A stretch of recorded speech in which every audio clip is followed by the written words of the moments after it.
once who told a story about this. One of the seminary teachers, and he said, "You know, I'm really trying to be kind." I think I told this before, but he said, "I'm really trying to be kind. I go to the store. I want to give service. I want to be present for everyone there. But you know, I'm there one day. I'm busy. I know I've got classes all day. I'm just trying to get a sandwich because I know I'm not going to get a chance to go out to lunch. And somebody gets in front of me thinking that it's his day and gets 50 lottery tickets with all sorts of different numbers that he has. And I just want to tell him, why don't you just burn your money and get out of the way, and it'll do you just as much good as what you're doing right now." But here's the thing about it. Here's the thing about the lottery. You can't win if you don't play. That's true. Nobody can win if they don't play. And I believe if you look at it like it's just a little bit of entertainment, you know, you're going to anticipate the drawing and all that kind of stuff. It's kind of exciting. The problem is you get caught in delusion. You get caught in delusion. You get caught in the fantasy of what you're going to do if you actually win. That's probably, even though it may seem enjoyable, maybe I'll talk about that a little bit later. But the other thing about it is that I remember somebody used to tell me that they prayed. I know I told this before. Somebody used to tell me that they prayed before they get their lottery numbers. And I said, well, if you prayed and you had faith, then you only need to buy one. Because you're praying for the number, right? Yes, the problem was, I got an app on my phone and it's a $5 minimum, so that's what.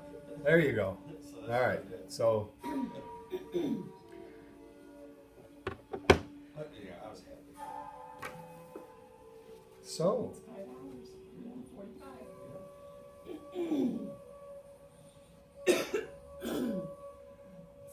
Had a job interview Thursday for treatment center in Wisconsin. Nice. Hoping to get the job. Oh. Yeah, what network? Oh, this is, you know, today I don't care, we're having review day today. This is the way now it's a little bit overcast, but still it's pleasant outside to go out and play games. And this one's about God playing games with you. Not testing games, not mean games, but here it is. You're it. God disguised as myriad things and playing a game of tag has kissed you and said, you're it. I mean, you're really it. Now it doesn't matter what you believe or feel, for something wonderful, something major league wonderful is someday going to happen. Okay. Anybody need to be added to the prayer list? Mike.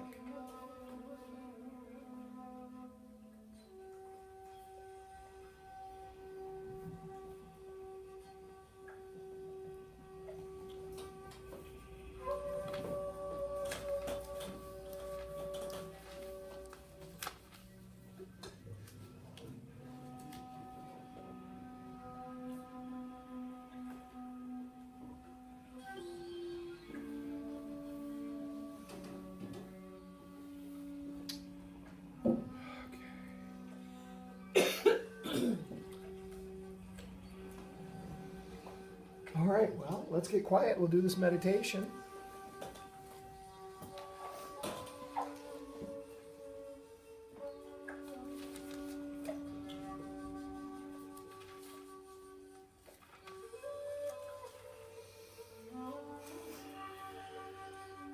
Just relax right where you're at.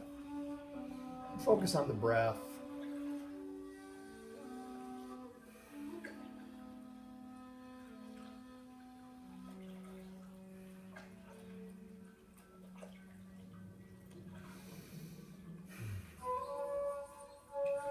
Don't think about the breath, just notice it.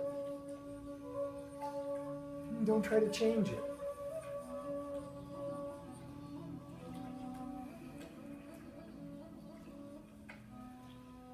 You may notice the rising and falling of the belly or the chest.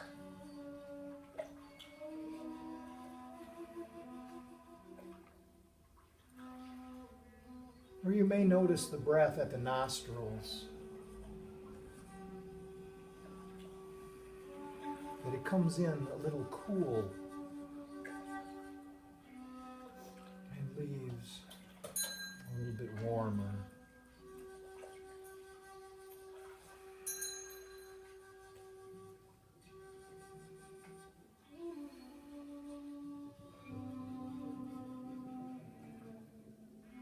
But just settle into it.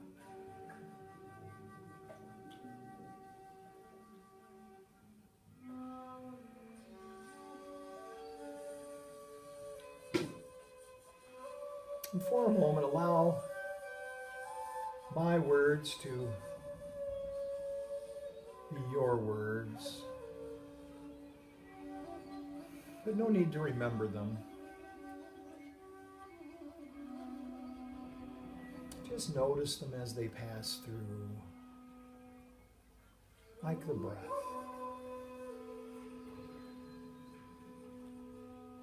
I am sustained by love. I am sustained by the love of creation.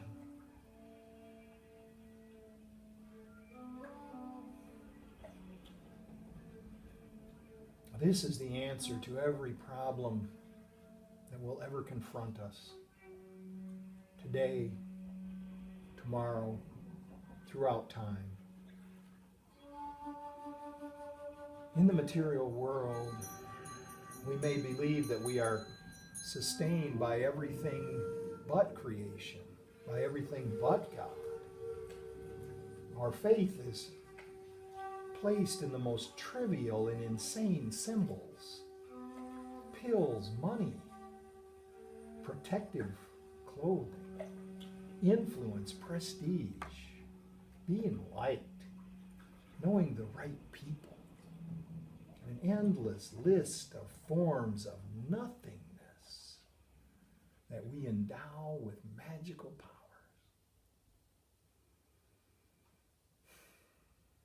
All these things are substitutes, replacements for the love of God. All of these things cherished to ensure body identification. They are the songs of praise to the ego. Let us remove our faith from these things. They will not sustain us.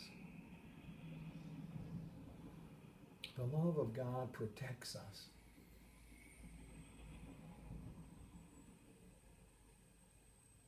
The love of God protects us in all circumstances. It will lift us out of every trial.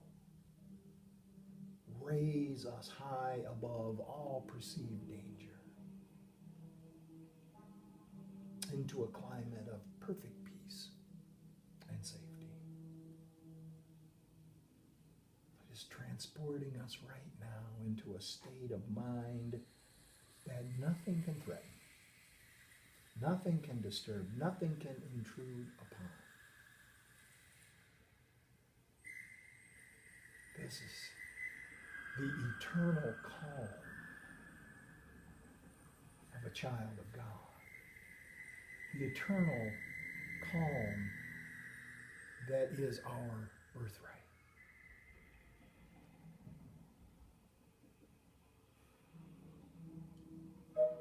Illusions will continue to fail us. So right now we decide to put all our faith in the love that is within us. Eternal, changeless, and forever unfailing.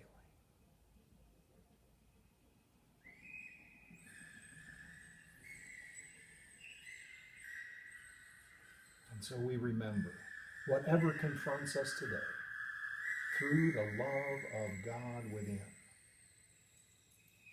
we can resolve all of these seeming difficulties without effort and with sure confidence.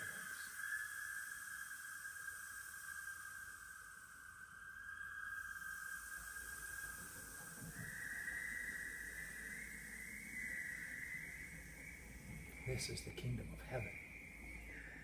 This is the resting place where creation has placed us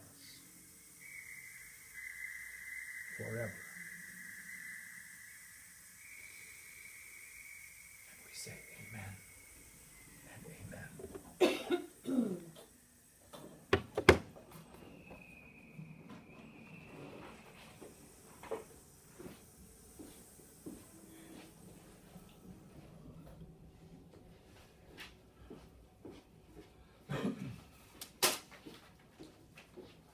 Okay.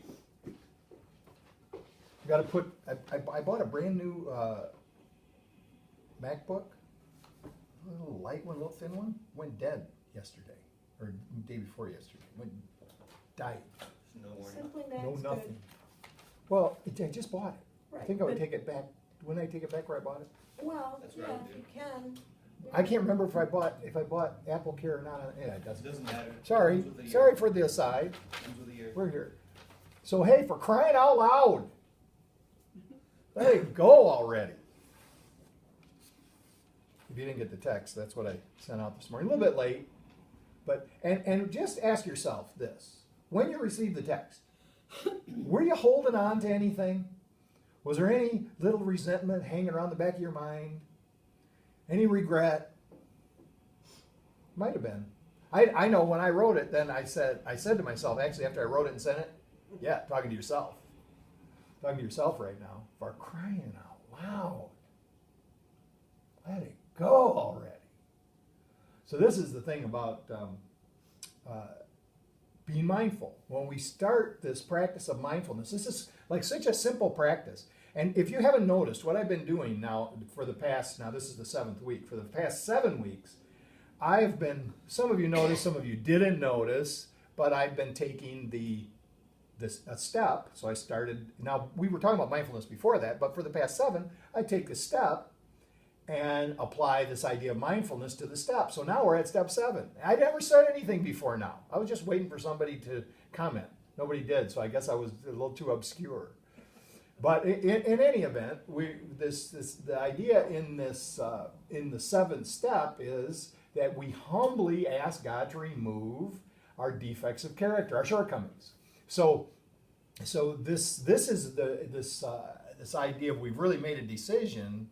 You know, in 6 we were talking about this last week about in 6 where all the actual defects show themselves as little like premature, or I shouldn't say premature, I should just say infantile characteristics that actually believe that they have the ability and also the responsibility to save us from situations. So they act out thinking that they actually don't think they're saving us, they think they're saving the ego. I mean, this is really their job, is to protect the ego. And what we talked about last week was that when we see that those less than perfect characteristics, which I kind of anthropomorphized into the 7 dwarfs, that when we care for them properly, when we don't try to lock them out, when we don't try to repress them, when we don't try to act like they're not there, by the way, everybody knows they're there, okay? Even when you don't, they're showing up. So, but when we don't do that, and when we give them, actually extend, when we're aware, mindful of their presence, and we kind of give them a blessing when they show up, and not fight them, not try to keep them from doing what they think is their job, then we are able to allow them to grow into a characteristic that will actually be helpful. And in this 7th step, what we do is, out of this awareness that in the small self, and this is really the key to this whole thing, when it says we humbly ask, it's actually just saying we have come to the conclusion that in the ego, in our small self, in what some people would say in disease, alone, apart from, we cannot overcome these shortcomings. And the way that I've always thought about the shortcomings is the shortcomings are the things, are the actions and the thoughts, really, and actions that come out of the defect. They're like, so I have, if the defect is neediness, which represent, would needy, you just call him needy. Needy represents the character defect of conditionalism, conditional love, however you want to think about it. That the defect is just that it seems like I need you to do something for me or keep acting a certain way in order for me to give you some affection and attention. And I may give you some attention if you're not, but it won't be good attention. So the need is the defect, but acting on it, that's the shortcoming. So when I get passive aggressive with you, and then you ask me what's wrong and I say nothing, that's a shortcoming. So so here what we see is that on our own, with our own force of will, we cannot effectively stop the shortcoming. In other words, we cannot effectively stop the action from coming out. We can for a while. And we fool ourselves, and this is also delusion. This is also erroneous thinking. We think that once we've identified these behaviors, and we say to ourselves, I'm not going to do that anymore, and then we just like say, okay, that's it. I'm gonna start acting in a different way. It works for a little while, and it works when we when we really concentrate, when we really put our attention on it. It works, but under pressure, when things start to build up, you can almost see your face crack in half. And you see these little fingers like coming out and opening up, and one of those little imps jumps right out. Because under pressure on our own, we can only do it for so long.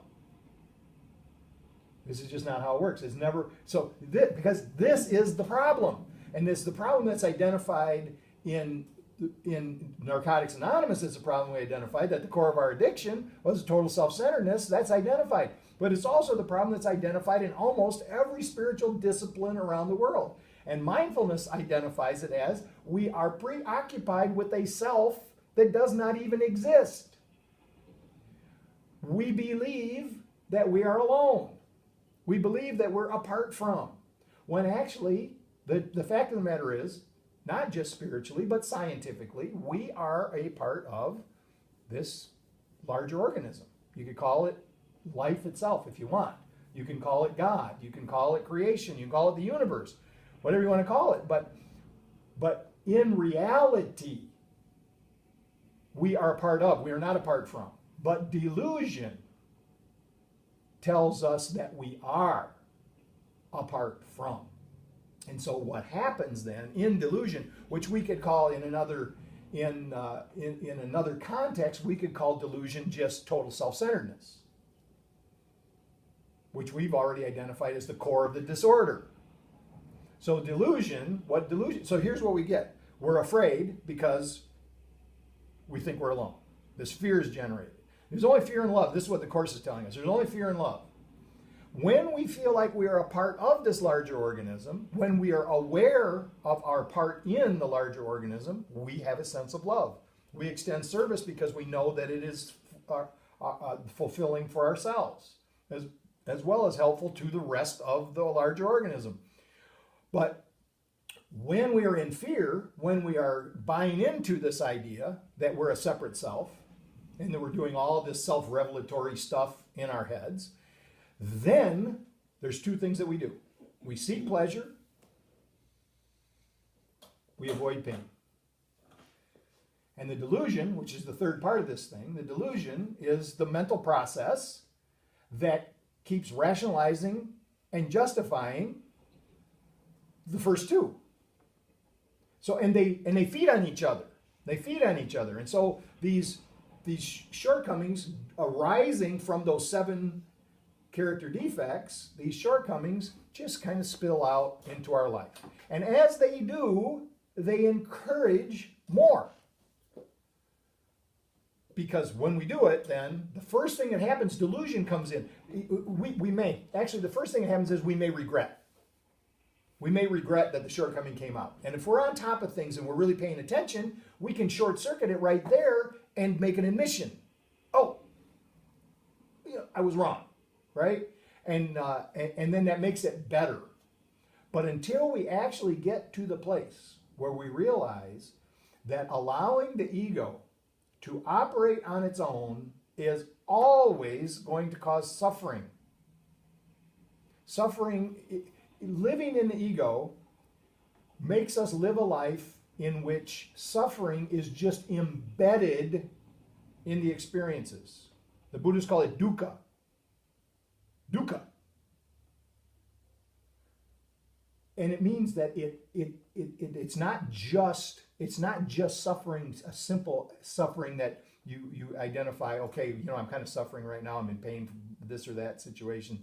Dukkha is like interwoven into the life experience, and you'll find it everywhere when we're living from that ego point of view. So the way out of this is to be mindful of what's going on, and then to be in this kind of surrendered state where I've come to this, I've come to the conclusion that I thought I came to the conclusion in the first step that I couldn't do this by myself. But so I need help other than the help of this small self. So there is something within us, if we want to just take it from the Buddhist. By the way, I should say this. Buddhism is not theistic. Buddhism is not theistic either way. What I'm saying is they're not theistic in that Buddhism does not believe in a God, but also Buddhism is not atheistic. This is very important to know. Some people get confused and they think that Buddhism just doesn't believe in God. What Shakyamuni said about it was, the answer to that question, they asked him, the guy asked him, he says, hey, does God exist? And he said, I will not answer that question because the answer to that question cannot help you in your present state of mind. It cannot help you end suffering. And if you think about it, the answer either way does not solve the problem of our isolation. It does not solve the problem of us continually causing suffering in our lives. And of course, it spills over into everybody else that we know. So in this regard, when we think about it in mindfulness practice, in a Buddhist practice, this idea in the 7th step is going to be about actually surrendering ourselves to this greater thing of which we are a part of. So we're, and knowing that it resides within us, between us, and all around us. This, once we get that frame of mind, that we extend, that we are not just our bodies, and that we extend outward, and you can't tell where we end.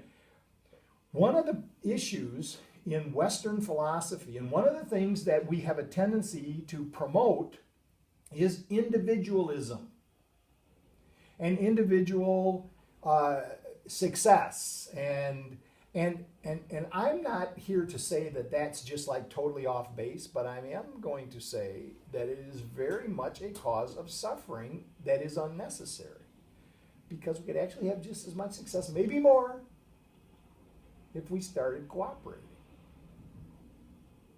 Just saying. So I want to relinquish the ego identity. I want to stop. I want to stop being identified with the ego. I want to get rid of the false image of myself and also the false image of the things that I think are going to fix myself. I want to, because what's going on is when I put attention on the material world, it is very easy to establish a false view of myself and what is important. So what we have found that we are actually worshiping the things that we believe are going to bring us pleasure. We put our attention on those things. We worship the things that we think are going to bring us some kind of better status. Our efforts on getting more of anything that promises pleasure, because previously we have been confused about our identity. We've been confused about who we are. But we begin to see things more clearly when we start getting quiet. This is like the most important precept of mindfulness. And we try to make it way too complicated. The idea is just pay attention to what's going on. Stop trying to run away from it. Just whatever's going on in the moment, just stay there. There's some very easy exercises that can get us like in the morning when you take a shower. This could be like the first thing if you take a shower in the morning. Put the water on like hot, like not so hot that it's burning you, but hot, and just focus on what that feels like. Don't be thinking about what has to be done during the day. Every time you start thinking about something that happened last night or something that's going to happen later, just bring your attention back to the feeling of that warm water flowing over you. There's the beginning of our practice right there. That's it. It's simple as that. If I find myself worried, find yourself upset about anything, feel the coolness of the breath at the nostril as it comes in and how it warms when it comes out. Change your mind. Just bring your attention back to that. Not that you're going to deny the situation. You just bring your attention back to the breath. Observe the phenomena of whatever it is that's happening. It's either going to change, dissipate. You may get an idea about what to do about it, but you're not fighting it. So this frees us. You need to let go of grievances. You need to let go of complaining. Oh my gosh, so many I do not have the intention of complaining. My intention is not to complain, but so many conversations when I start talking to somebody, especially people who have known me for a long time, somewhere in that conversation I'm going to complain about something. I want to stop complaining. I want to let go of these grievances. It's always easy to find something wrong. It's always easy to judge others and to judge situations as negative because we have what's called a negative bias. It actually comes from our evolution. We actually evolved so that bad things that happen stick to the consciousness. Good things that happen like roll off like Teflon.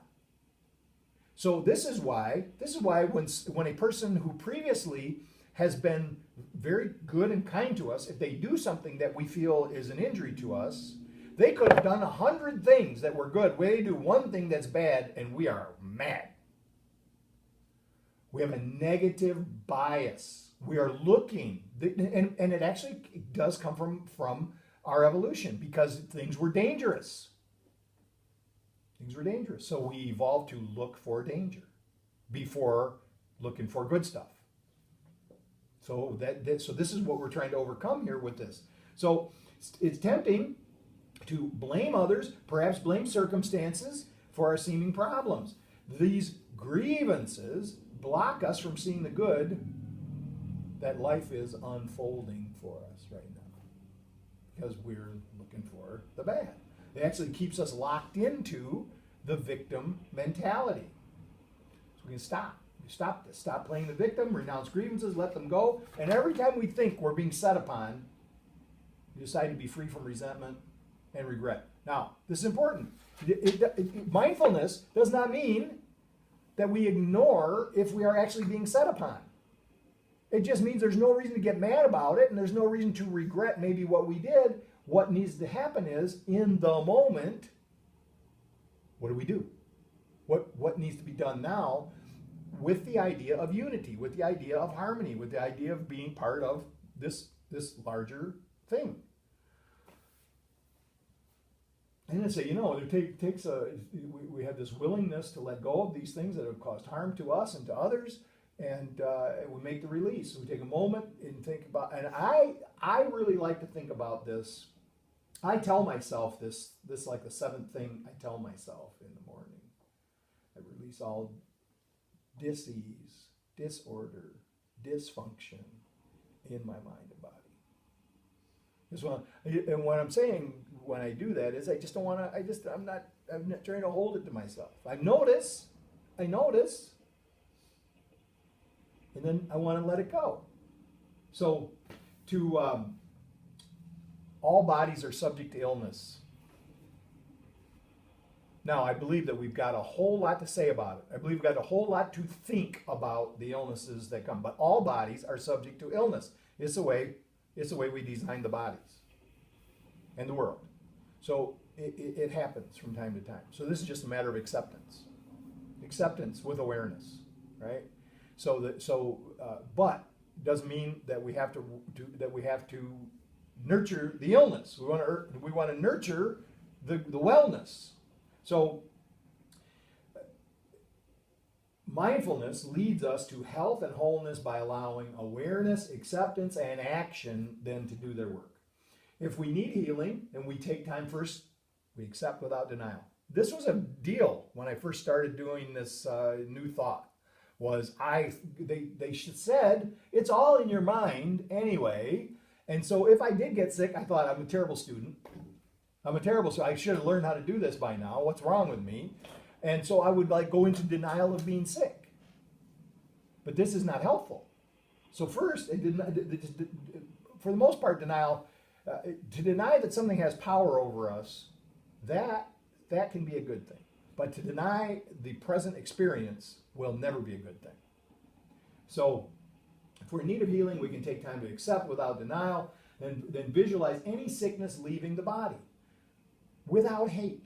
So I feel bad, I'm having some suffering, but I do not want to burden my mind further with thoughts of hating the sickness.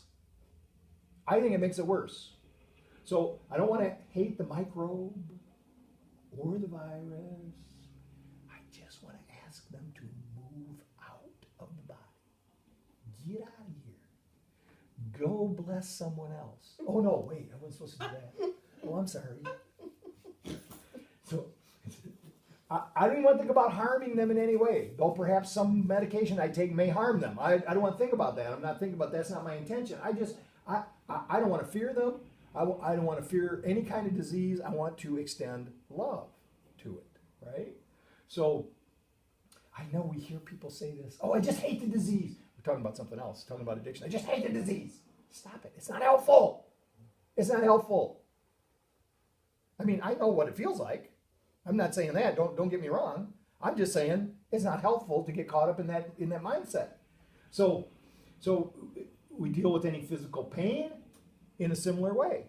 We notice it. And there's many, many techniques that can be used for this. For chronic pain, we can get to the place where, yes, we still have pain, but the pain's over here, and we're here.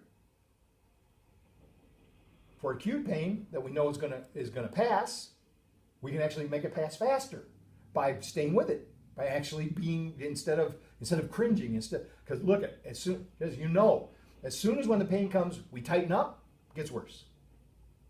We relax. Same way you ever go outside when it's like below zero. Go outside when it's below zero, and the first time it hits you, it's like oh. Then it makes it so much worse. Just relax into it. Just relax. You'll notice right away. Now you don't want to stay out there too long, but relaxing into it changes the experience. It makes it less than. So okay, I want to let go of all the dysfunction of mind. I want to notice delusion when it is going on. Delusion happens when we fantasize about outcomes, when we're saying, oh, I should have said this or that or the other thing. Next time I'll do. Anytime we get caught in this cycle of fantasy, anytime we get caught in projection, when there's something, we think something's going to happen, we're going to have a meeting tomorrow, maybe with management. We're going to have a meeting with a creditor. We're going to have a meeting and we're all projecting on what they're going to say. We're a little bit upset with a friend and we know we need to say something to them, and then we project on what they're going to say back. And pretty soon we got this whole freaking argument going on in our mind. It's not real. It's dysfunction of mind. I want to release this. I want to let this go. I want to realize that peace and well-being are natural states of mind. Those are actually natural states of mind. There's no need to get caught in escape fantasies or any other magical thinking. Fantasy is a waste of creative energy because, and this is the reason. And if you like fantasy, maybe you like to read fantasy books, there's nothing. I'm not saying that there's anything wrong with that. If you want to write fantasy books, I think that's terrific because you're making something good. But what I'm talking about is the fantasy we have in mind that already we've decided it can't come true. We're just caught in the fantasy that we've already told ourselves. So if you have a fantasy about something you would like to happen, that's good. Move towards making it happen. I mean, if it's not harmful to others, not harmful to yourself or others. But to just sit in the loop of the fantasy is no good. It's dysfunction. It's delusion. So all the energy spent in escape from reality can actually be channeled into true creation. So if the fantasy is telling me a desire of my heart, let me move in the direction of the desire of my heart. I can't do that when I'm caught up. I've got to be in the present moment. We put resources of mind together in creating that which we desire. Worry is part of this. Worry is just a negative prayer. It is our bias, but we can overcome it. It's a negative prayer. And we give it enough energy, and it can possibly result in an answer that we don't want. Actually, the answer we were afraid that we were going to get. So obsession with anything is also a waste and should be eliminated, like any other waste. Flushed from the mind. Allow any thoughts of escape or any obsessions to flow out and away. To remember that whatever we flee, whatever we run away from pursues us. It's right back. Don't look back. It's right there. Every single thing that we try to escape from pursues us. And every single thing that we pursue flees from us. This is like this key thought to mindfulness, to stop it. The guy put on his refrigerator, says, let go or be dragged.